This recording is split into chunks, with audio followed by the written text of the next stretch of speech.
Suppose there is a crucible here, and gently push the crucible into middle of the tube. Then put the insulation block in.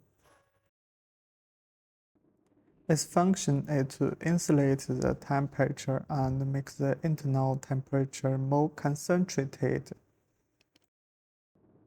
Finally, install the ceiling flange. Make sure to put the seal in and both sides are clean. Align the sides.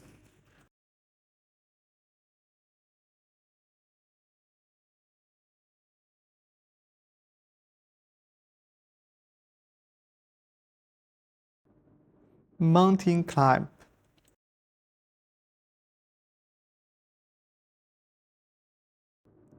Tighten it.